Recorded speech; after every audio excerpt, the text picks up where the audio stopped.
Assalamualaikum warahmatullahi wabarakatuh. Perkenalkan nama saya Fendri Diana Cantika dengan NIM B13124029. Di sini, saya akan mempresentasikan hasil UTS saya dengan judul Konflik dalam Organisasi.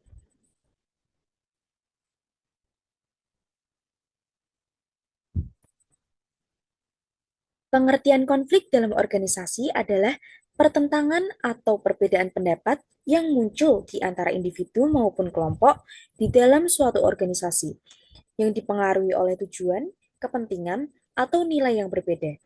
Konflik bisa bersifat fungsional, mendorong inovasi dan perbaikan, atau disfungsional, merusak hubungan dan produktivitas.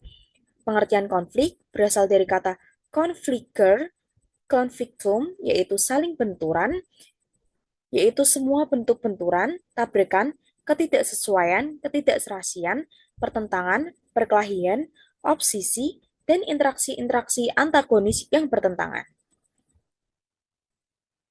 Konflik organisasi, yaitu konflik adalah benturan kepentingan, perbedaan tujuan, nilai, dan persepsi antara individu, kelompok, atau bagian dalam organisasi. Perubahan organisasi adalah proses penyesuaian organisasi terhadap kondisi internal maupun eksternal yang tetap bertahan dan berkembang. Hubungan konflik dan perubahan memicu konflik karena muncul perbedaan kepentingan, kebiasaan lama terganggu, atau ada pihak yang merasa dirugikan. Konflik juga bisa mendorong perubahan karena menunjukkan adanya masalah yang perlu diperbaiki. Sumber konflik. Sumber konflik biasanya terdapat pada masing-masing individu dan kelompok yang ada di dalam organisasi.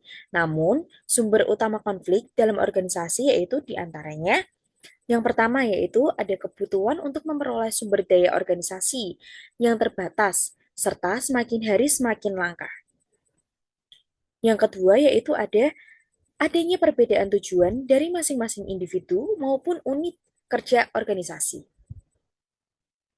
Yang ketiga yaitu ada pertumpang tindihan dari pekerjaan-pekerjaan yang ada di dalam organisasi. Yang keempat yaitu ada gaya hidup individu yang berlebihan. Yang terakhir yaitu ada rencana kerja yang tidak terprogram dengan baik.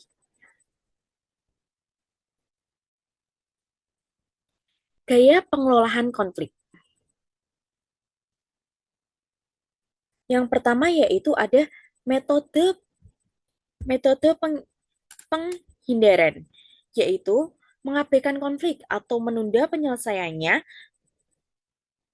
Yang kedua yaitu mengakomodasi, yaitu salah satu pihak mengalah demi menjaga hubungan.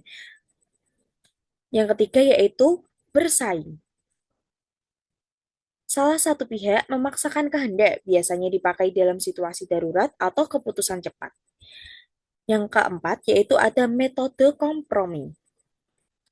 Kedua pihak mengalah sebagian untuk mencapai solusi yang adil. Yang terakhir ada metode kolaborasi. Kedua pihak bekerja sama untuk mencari solusi win-win ini. Ini adalah strategi paling efektif untuk jangka panjang. Bagaimana sih cara kita mengelola perubahan dalam konflik organisasi?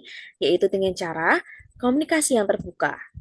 Pertama, sampaikan tujuan, alasan, dan manfaat perubahan secara jelas.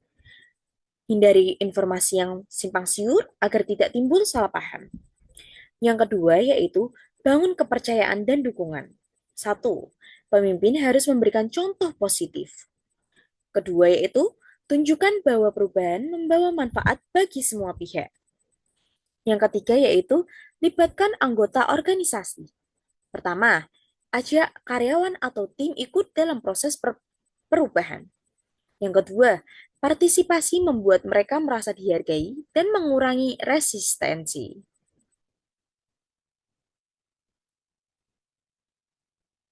Selanjutnya ada pendekatan dalam manajemen konflik. Satu, adanya keputusan yang jelas. Dua, pentingnya toleransi terhadap perbedaan. Tiga, manajemen konflik meminimalkan agresi. Keempat, motivasi anggota yang pasif. Kelima, meminimalkan perilaku manipulatif. Apa aja sih dampak konflik dalam keorganisasi? Konflik dalam organisasi bisa berdampak positif maupun negatif. Bagaimana konflik itu dikelola? Tergantung. Yang pertama yaitu dampak positif.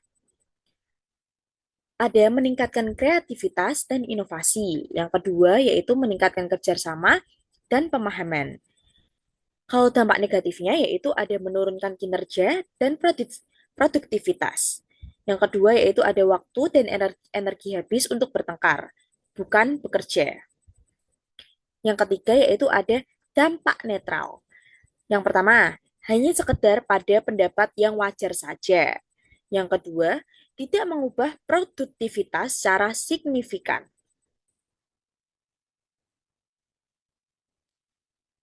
Dampak perubahan dan pengembangan organisasi. Yang pertama yaitu ada mendorong dan memelihara inovasi, yaitu adalah salah satu dampak positif utama dari perubahan organisasi. Yang kedua, variabel struktural. Struktural. Dampak perubahan ini juga dilihat pada variabel struktural.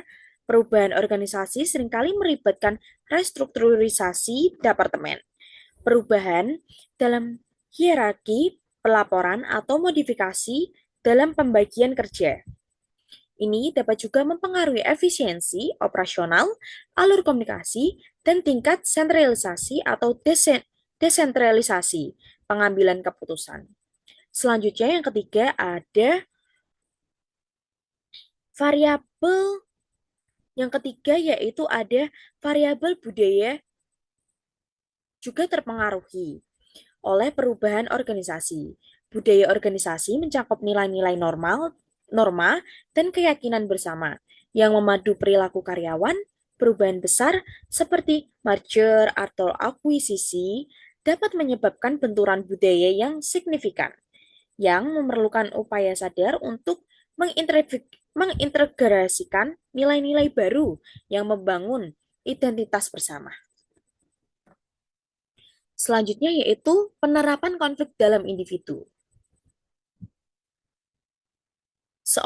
Contohnya yaitu seorang pegawai bernama Rina mendapat dua tugas penting dari atasannya dalam waktu bersamaan.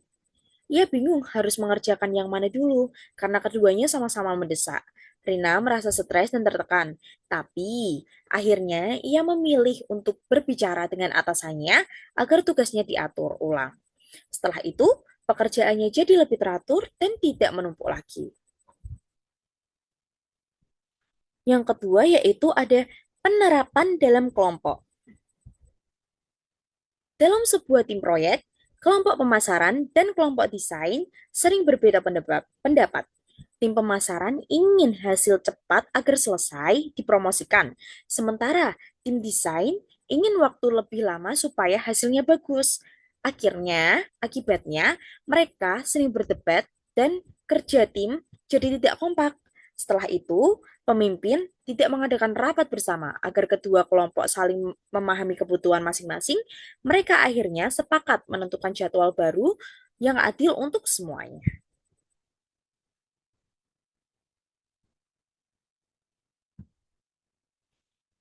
Kesimpulan dari PPT saya yaitu konflik adalah hal yang tidak terhindarkan dalam setiap organisasi. Konflik pasti akan terjadi karena adanya perbedaan kepentingan, nilai, tujuan, atau gaya kerja antara individu maupun kelompok. Yang kedua, konflik bukan selalu negatif. Konflik tidak selalu merusak jika dikelola dengan tepat. Konflik justru dapat menjadi sumber kreativitas, inovasi, dan perbaikan kinerja organisasi. Yang ketiga yaitu ada manajemen konflik sangat penting.